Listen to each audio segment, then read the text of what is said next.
You didn't lose her when you walked away. You lost her the night you stayed and said nothing. That's the part nobody talks about. That's the part eating you alive right now. You think the mistake was leaving. It wasn't. The mistake was all those months you saw what was happening, felt it in your gut, and convinced yourself that staying a little longer would fix it. That if you were just patient enough, present enough, good enough, something would shift. She would shift. You would wake up one morning and it would feel the way it used to feel. It never did. And now you're here, probably late, probably alone, checking her profile not because you expect anything, just because it's become a reflex, like pressing a bruise to make sure it still hurts. You see, she posted something, she looks fine, she looks more than fine, and something in your chest tightens because you want her to be struggling the way you're struggling. You want proof that it mattered. You read old messages at midnight, the good ones. You know exactly where they are. You've scrolled there before. You tell yourself you're just remembering, but that's not what you're doing. You're trying to find the exact moment it started to go wrong. You're trying to solve it in your head so the pain makes sense. It doesn't make sense, and that's what's destroying you. When she texts, and sometimes she does just enough, you reply in seconds, not because you're free, because you've been waiting. You've been half present in every room you walked into for months, one eye always on your phone, one part of your brain always rehearsing what you'd say if she reached out. You're not crazy for feeling this. I want you to hear that. What you're experiencing is one of the most disorienting things a man can go through. Not heartbreak exactly, but this specific kind of fog, where you're not sure if you gave up too soon or held on too long, where you can't tell if you miss her or just miss who you were when things were good. Here's the truth. And I need you to actually hear this. Staying too long doesn't just damage the relationship, it damages you. It rewires how you see yourself. Every day you stayed past the point your gut said leave, you sent yourself a message. The message was, what I feel doesn't matter enough to act on, and you heard it over and over until you started believing it. That's not a small thing. That's the thing. There's a moment every man in a dying relationship reaches where something shifts, not dramatically, not in a big fight, but quietly. He feels it.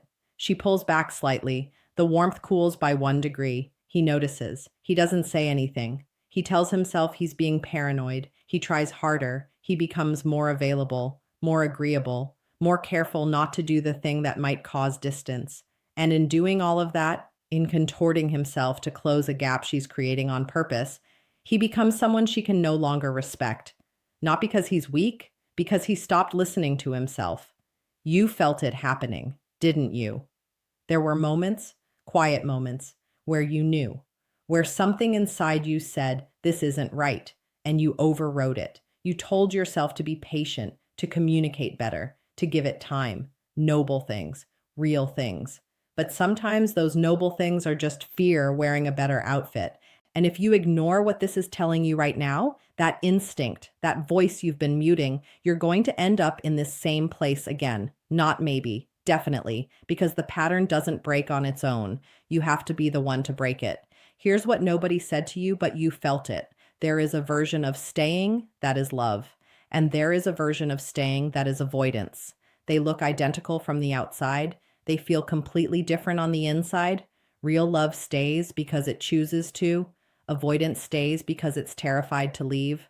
One builds something, the other slowly hollows you out until you don't recognize your own reflection. You became a satellite orbiting someone else's planet, adjusting your path based on her gravity, moving closer when she pulled, backing off when she pushed. And satellites don't have gravity of their own, they just circle. And eventually, they fall. How many times did you stay when you knew you should have walked away? Write it in the comments, not for me, for you. Because naming it is the first step to not doing it again.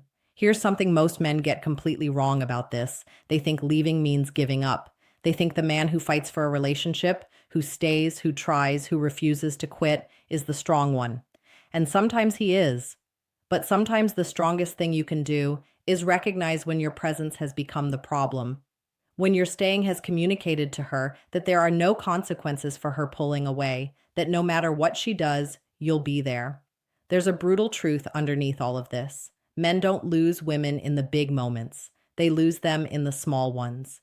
in the months they spent being endlessly available without ever being fully honest, in the quiet moments where they felt disrespected and laughed it off, in all the times they chose comfort over clarity.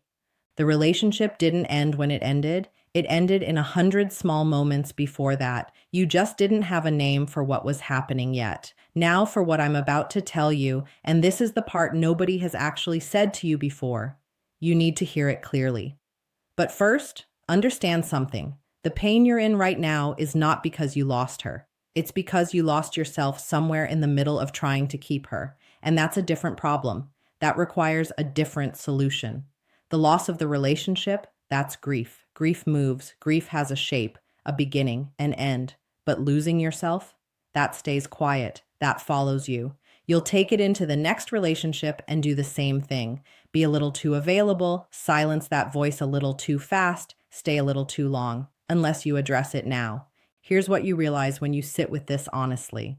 The leaving wasn't the loss. The leaving was actually the moment, maybe the first moment in a long time, where you did something because you knew it was true. Even if it hurt, even if you second guessed it every day since, some part of you acted in alignment with what you actually knew. That's not failure. That's the beginning. It feels like this right now. But that is where you start. This is where most videos would end. And if this were just about the relationship, it could. But there's something more important than everything I just said. The real question isn't whether you should have stayed or left. The real question is, who were you while you were there? Were you a man who said what he meant? Who held his ground when something felt wrong? Who treated his own instincts as worth listening to? Or were you a man who kept himself small, kept the peace, kept her comfortable, at the cost of losing the thread back to himself? Because that's the thing that follows you, not her, not the relationship, that pattern. And you know it. Deep down, you already knew this before you pressed play. You've known for a while, which is why you're here. You're not looking for someone to tell you she was wrong or you were right. You're looking for someone to tell you what to do with this version of yourself that feels unfamiliar, this quieter, smaller, more uncertain version, the one that checks her profile at midnight and reads old messages and wonders if leaving was a mistake. Here's what I'll tell you. He's not who you are. He's who you became when you stopped choosing yourself, and you can choose differently, starting now, not in a dramatic way, in a quiet, daily, consistent way, the same way you slowly gave yourself away. You slowly take yourself back. You are not a man waiting to be chosen. You are a man who has not yet fully chosen himself. That's the mirror. Sit with it. If something shifted in you watching this, if something clicked that you've been circling for months, there's more. The whole conversation continues here. Every video, all of it. And tell me this. What's one moment you stayed when everything in you said go? Write it below. Not to share. To face it. That's where this starts.